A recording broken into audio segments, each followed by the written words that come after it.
The evening rain drummed against the windows of Rosario's family kitchen as Vera Castellanos sat alone in the corner booth, her weathered hands wrapped around a steaming mug of coffee. The small restaurant buzzed with the comfortable chatter of families sharing dinner, the clink of silverware against ceramic plates creating a gentle symphony of normalcy. Vera had chosen this spot deliberately, her back to the wall, eyes naturally scanning the room with practiced awareness that most would never notice. She appeared unremarkable to the casual observer. A woman in her early 30s, dressed in simple jeans and a faded blue sweater, her dark hair pulled back in a practical ponytail.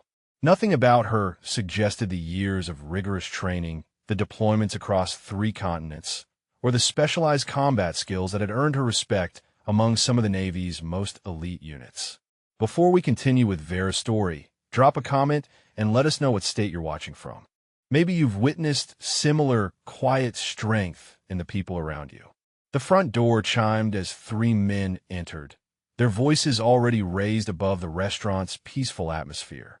They moved with the swagger of those accustomed to getting their way through intimidation, their eyes sweeping the dining room like predators assessing territory. The tallest one, wearing a stained leather jacket, nudged his companions and gestured toward Vera's secluded corner. The 3 men made their way through the restaurant with deliberate slowness, weaving between tables as conversations gradually died in their wake. The leader, a burly man with graying stubble named Marcus Hendricks, kept his eyes locked on Vera while his 2 companions flanked him. To his left walked Danny Kovac, younger and wiry, constantly cracking his knuckles with nervous energy. On the right, the heavy-set Rolf Brennan chuckled at something only he found amusing. Vera continued sipping her coffee, but her peripheral vision tracked their approach with military precision. She noted the way Marcus favored his left leg slightly, suggesting an old injury. Danny's fidgeting revealed anxiety beneath his bravado. Rolf's confident stride indicated he was likely the muscle of the group, accustomed to using his size to intimidate. The restaurant's other patrons began to sense the shift in atmosphere. An elderly couple near the window exchanged worried glances. A young mother with 2 small children quietly asked for their check. The teenage waitress behind the counter gripped her order pad tighter, her knuckles white with tension. Marcus stopped beside Vera's table and smiled, but there was no warmth in the expression. Well, he said, his voice carrying across the now quiet dining room. Look what we have here. A pretty little thing all by herself. Mind if we join you, sweetheart? Vera looked up slowly, her dark eyes meeting his gaze with calm steadiness. I'm fine, thank you, she replied evenly. I prefer to eat alone. Danny slid uninvited into the booth across from Vera, while Rolf positioned himself at the end of the table, effectively blocking her exit. Marcus remained standing, his presence looming over the small corner space. The calculated move spoke of experience in cornering their targets. Now that's not very friendly, Marcus continued, his tone deceptively casual. We're just looking for some company on this rainy night. 3 gentlemen like ourselves, we could show you a real good time. The restaurant owner, an older Hispanic man named Eduardo Vasquez, emerged from behind the counter with uncertain steps. He wrung his hands nervously, clearly wanting to intervene, but intimidated by the men's aggressive posture. His wife, Rosa, peered anxiously from the kitchen doorway, her face etched with concern. Vera's breathing remained controlled, her posture relaxed despite the threatening situation. She had been in far more dangerous circumstances than this, though none of the men surrounding her could possibly know that. Her fingers rested lightly on the table, appearing casual but positioned for quick movement if necessary. I appreciate the offer, but I'm not interested, Vera said calmly, her voice carrying just enough authority to make Danny shift uncomfortably in his seat. Perhaps you gentlemen should find another table. Rolf laughed, a harsh sound that made nearby diners flinch. Hear that, boys? She thinks she's too good for us. Maybe we need to teach her some manners about how to treat her betters. The tension in Rosario's family kitchen thickened like smoke. Danny reached across the table and grabbed Vera's wrist with surprising quickness, his fingers digging into her skin. "Come on, beautiful," he sneered. "Don't be such a stuck-up princess. We're just trying to be nice." Vera's eyes flicked down to his grip, then back to his face with the same calm expression. Danny mistook her stillness for fear or submission, tightening his hold. What he couldn't see was the slight shift in her stance, the way her free hand positioned itself with practiced precision. Marcus leaned closer, his breath carrying the stench of cheap whiskey and cigarettes. "My friend here is right, sweetheart. You're being awfully rude to paying customers. Maybe you need to learn some respect." Around the restaurant, other patrons watched with growing anxiety. A young man at a nearby table started to rise, but his girlfriend pulled him back down, whispering urgently in his ear. Eduardo took another hesitant step forward, his face torn between duty and fear. Vera's voice remained steady, almost conversational. "Gentlemen, I'm going to ask you once more to leave me alone. This doesn't have to become a problem for anyone." Rolf snorted with amusement. "A problem? Lady, you're the one about to have a problem if you don't start showing us the appreciation we deserve." Danny's grip tightened further, his knuckles white with pressure. The restaurant had fallen into an eerie silence, broken only by the steady drumming of rain against the windows. Every patron seemed frozen in place, afraid that any sudden movement might escalate the situation beyond control. The elderly couple by the window sat rigid, the woman clutching her husband's arm with white knuckles. Marcus grew bolder with each passing second of apparent submission from Vera. He slid into the booth beside her, trapping her between his bulk and the wall. His hand moved toward her shoulder with predatory confidence. "You know what? Honey, I think we're going to take this party somewhere more private. My car's right outside." Danny's grip on her wrist had become painful now, his fingers like iron bands cutting off circulation. Rolf moved closer, his massive frame blocking any view from the other customers. The three men had effectively created a wall of intimidation around their target. What none of them noticed was the subtle change in Vera's breathing pattern, the way her muscles coiled with controlled tension beneath her casual clothing. Years of training had taught her to recognize the exact moment when de-escalation was no longer possible, when violence became inevitable. Eduardo finally found his courage, stepping forward with trembling resolve. "Please, senors," he said in accented English, his voice barely above a whisper. "This is a family restaurant. There are children here." Marcus turned his head, fixing the restaurant owner with a withering stare. "Old man," Marcus snarled at Eduardo, his voice dripping with contempt. "You better get back to your kitchen before you become part of the problem. This doesn't concern you." Rosa appeared beside her husband, her face pale with fear but determined. She placed a protective hand on Eduardo's arm while addressing the men in rapid Spanish, pleading with them to leave her establishment in peace. Danny laughed cruelly at the couple's distress. "Look at this, guys. The whole family wants to play hero. Maybe we should teach them all a lesson about minding their own business." Vera's eyes swept the restaurant one final time, cataloging every detail with military precision. The distance to the nearest exit, the position of each table and chair that could serve as obstacles or weapons, the location of every patron who might be caught in the crossfire of what was about to happen. Marcus's hand finally made contact with her shoulder, his fingers beginning to dig into her flesh with possessive aggression. "That's it, sweetheart," he whispered close to her ear, his breath hot against her skin. "Time to stop playing hard to get. We're leaving, and you're coming with us whether you like it or not." The moment his words finished, something fundamental shifted in the air around Vera Castellanos. The calm mask she had worn throughout the encounter didn't change, but beneath the surface, 15 years of naval combat training awakened like a sleeping predator sensing prey. The transformation was invisible to the naked eye, but absolute in its completeness. Vera's pulse slowed to combat rhythm, her vision sharpened to tactical clarity, and every muscle in her body prepared for explosive action. She had given these men every opportunity to walk away, extended more patience than most would have deserved. Marcus began to apply pressure, attempting to force her from the booth. His grip tightened on her shoulder as Danny maintained his painful hold on her wrist. Rolf stepped closer, ready to provide additional intimidation if needed. The three men had done this before, their coordination speaking of practiced predation. Around the restaurant, the atmosphere had become suffocating.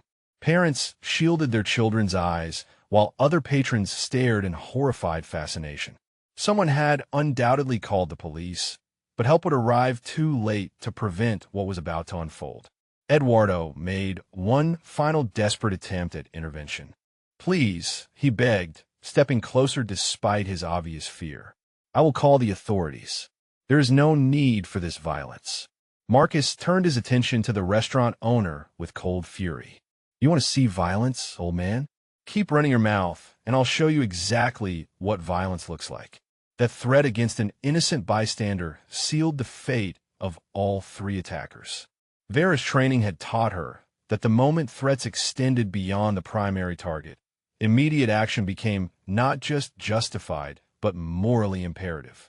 In the split second before chaos erupted, time seemed to slow to a crawl.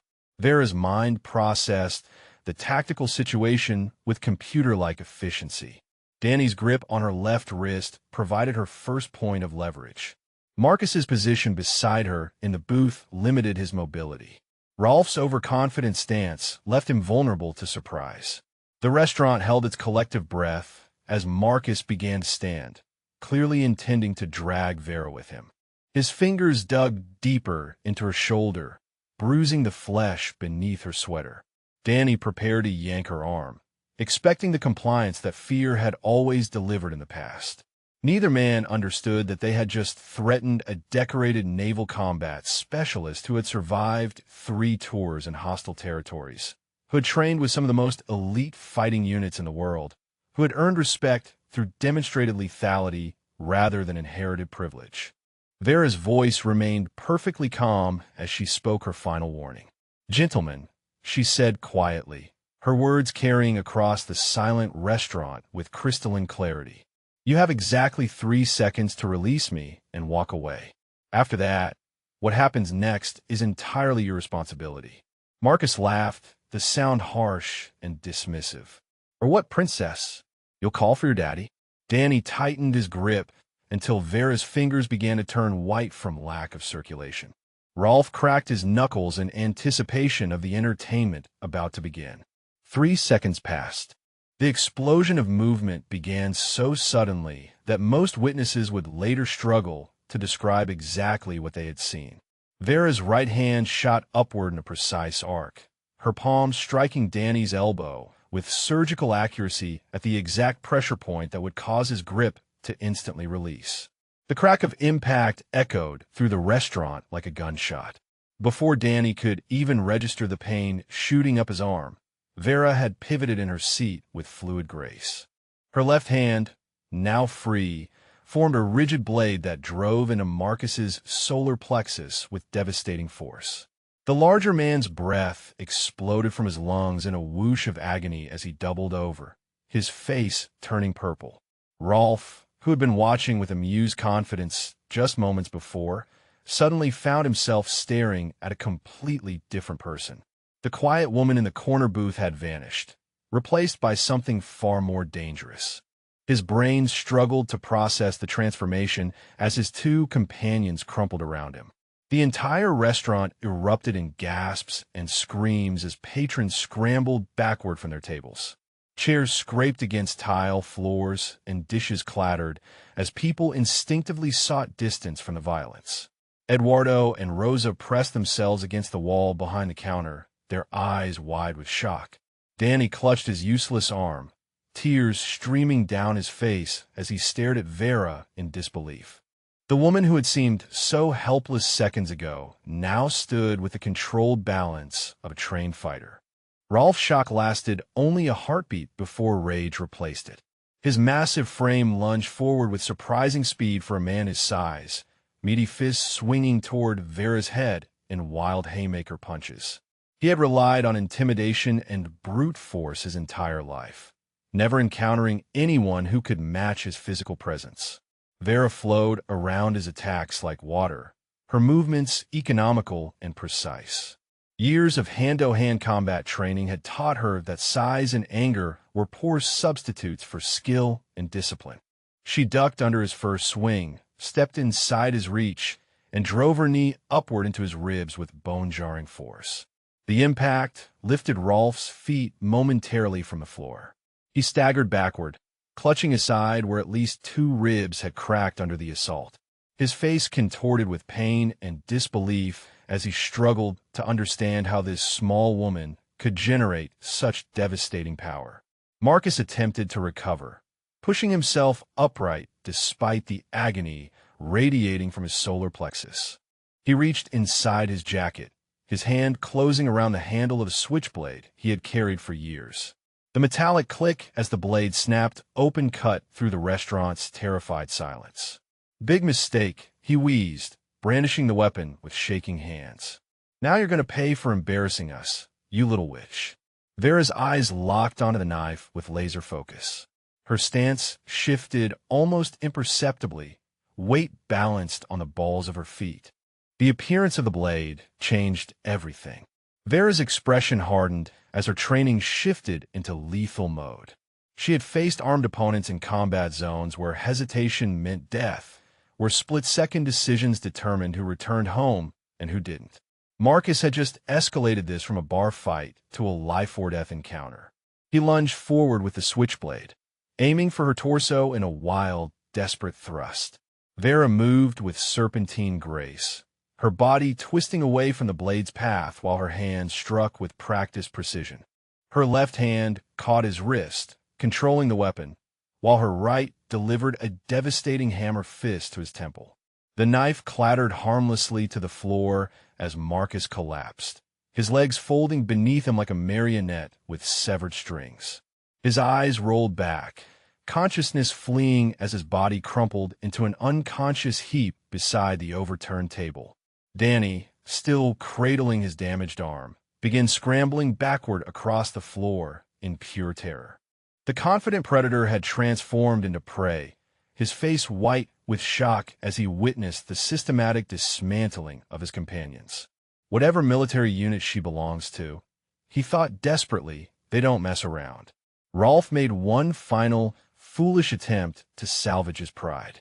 Despite his broken ribs and labored breathing, he charged again with a roar of fury. Vera simply stepped aside and guided his momentum directly into the nearest wall.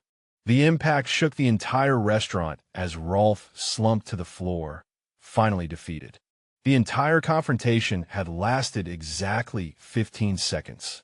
3 grown men who had entered the restaurant as predators now lay unconscious or incapacitated on the tile floor, while Vera stood calmly adjusting her ponytail as if nothing extraordinary had occurred. The transformation was so complete that several witnesses questioned whether they had imagined the whole incident.